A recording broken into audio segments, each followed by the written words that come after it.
చతుఃపంచ నవవ్యూహ దశ ద్వాదశమూర్తయే నమస్తే వాసుదేవాయ బ్రహ్మణే పరమాత్మని.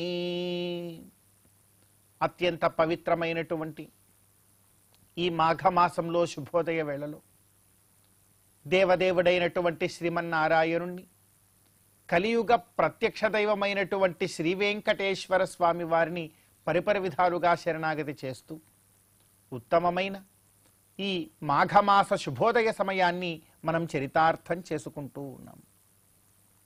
ఈ మాఘమాసంలో మనందరి యొక్క ప్రధానమైనటువంటి కర్తవ్యం గోవిందుడి యొక్క ఆరాధన. గోవిందుణ్ణి ఎంతగా భక్తి ప్రపత్తులతో మనం శరణాగతి చేస్తామో, ఎంతగా గోవిందుడి యొక్క ఆరాధనలో మన జీవితాన్ని, జీవిత క్షణాలను లగ్నం చేస్తూ ఉంటామో అంత గొప్పదైన భాగ్యాన్ని మనందరం కూడా పొందవచ్చు. అయితే ఆ గోవిందుడి యొక్క ఆరాధనాన్ని వారు చేస్తున్నారు, వీరు చేస్తున్నారు కాబట్టి మనము చేస్తున్నాము అని చేస్తే ఫలితం ఏమీ కూడా ఉండదు. భగవత్ తత్వాన్ని సద్గురువుల ద్వారా అవగతం చేసుకొని మరి మనం భగవత్ కైంకర్యాన్ని చేయాలి. ఏమిటా భగవతత్వము అంటే చెప్తూ ఉన్నారు, చతుఃపంచ నవవ్యూహ దశ ద్వాదశమూర్తయే. ఆయనకి చతుర్వ్యూహాలు ఉన్నాయి, పంచవ్యూహాలు ఉన్నాయి, నవవ్యూహాలు కూడా ఉన్నాయి, దశ రూపాలు ఉన్నాయి, ద్వాదశ రూపాలు కూడా ఉన్నాయి. ఈ 4, 5, 9, 12, 10 ఈ రూపాలలో ఉన్నటువంటి భగవతత్వాన్ని కనుక పరిపూర్ణంగా నీవు అవగతం చేసుకోగలిగితే అప్పుడు నీవు ఆరాధించేటువంటి అర్చనకి ఒకానొక గొప్ప ఫలం నీకు దక్కుతుంది అంటున్నారు పెద్ద.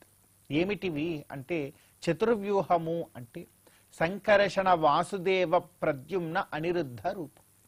ఈ సంకర్షణ వాసుదేవ ప్రద్యుమ్న అనిరుద్ధ వ్యూహము యొక్క తత్వాన్ని శ్రీ పాంచరాత్ర ఆగమ పండితుల ద్వారా, గురువుల ద్వారా చాలా గొప్పగా నీవు శ్రవణం చేసి ఆ తత్వాన్ని ఎరిగి నీవు భగవత్ కైంకర్యం చేయాలి.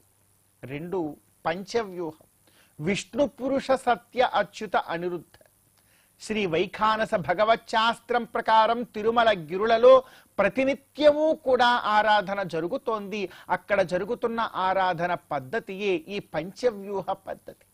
వైఖానస ఆగమ గురువుల చేత గొప్పగా ఈ తత్వాన్ని ఎరిగి భగవత్ కైంకర్యాన్ని చేసే ప్రయత్నం చేయాలి. ఇక 3వది నవవ్యూహ నవమూర్తులు. ఈ నవమూర్తి తత్వము కూడా చాలా గొప్పగా ఉంటుంది. ప్రతినిత్యము కూడా నవమూర్త్యావాహన విధానం, బ్రహ్మోత్సవాది సమయాలలో నవకుంభారోపణం కూడా చేసి నవమూర్తులను ఎలా ఆరాధించాలో ఎంతో చక్కగా తెలియచేస్తూ ఉంటారు.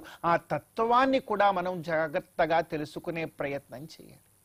ఇంకా దశవ్యూహ దశావతారాలు, మత్స్య కూర్మ వరాహ నారసింహ వామన పరశురామ రాఘవ బలభద్ర కృష్ణ కల్క్యాద్యవతారములు ఎందుకు వచ్చాయి, ఎప్పుడు వచ్చాయి, వచ్చి ఏ కార్యమును నిర్వర్తించాయి, వాటి వల్ల ఫలమేమిటి, వాటిని ఆరాధిస్తే వచ్చేటువంటి భాగ్యం ఏమిటి, ఈ విషయాలన్నీ కూడా చాలా జాగ్రత్తగా అవగతం చేసుకోవాలి. ఇంకా చెప్తూ ఉన్నారు ద్వాదశమూర్తయే. ద్వాదశమూర్తి తత్వం ప్రతి ఒక్క వైష్ణవుడు కూడా తన శరీరం మీద ద్వాదశమూర్తి తత్వాన్ని నిలుపుకుంటూ ద్వాదశ ఊర్ధ్వపుండ్రములను ధరిస్తాడు. ఆ ద్వాదశ ఊర్ధ్వపుండ్రముల యొక్క తత్వమేమిటో, ద్వాదశమూర్తుల యొక్క గొప్పదైనటువంటి వైభవమేమిటో గురువుల ద్వారా తెలుసుకోవాలి. ఇలా చతుఃపంచ నవవ్యూహ దశ ద్వాదశమూర్తయే అది తెలుసుకొని నమస్తే వాసుదేవాయ బ్రహ్మణే పరమాత్మనే, అటువంటి చతుఃపంచ నవవ్యూహ దశ ద్వాదశమూర్తి తత్వము కలిగినటువంటి ఆ పరంబ్రహ్మ స్వరూపుడైనటువంటి శ్రీమన్నారాయణుడికి శరణాగతి చేస్తున్నాను, నేను ప్రతినిత్యము కూడా అర్చన చేస్తాను అని ఎప్పుడైతే నీకు జ్ఞానం కలుగుతుందో, ఆ జ్ఞానము కలిగినటువంటి మరుసటి క్షణము నుండి నీవు జీవిస్తున్నట్టు లెక్క. అప్పటి నుండి నీవు జీవించేటువంటిదే నిజమైనటువంటి జీవితము అని కూడా పెద్దలు తెలియజేస్తూ ఉన్నారు. కాబట్టి ఈ తత్వాన్ని త్వరగా గురువుల వద్ద మనం అవగతం చేసుకొని నిజమైన జీవితాన్ని గడిపే ప్రయత్నం చేస్తూ ఈ మాఘమాస శుభోదయ సమయాన్ని మనం చరితార్థం చేసుకుందాం. ఓం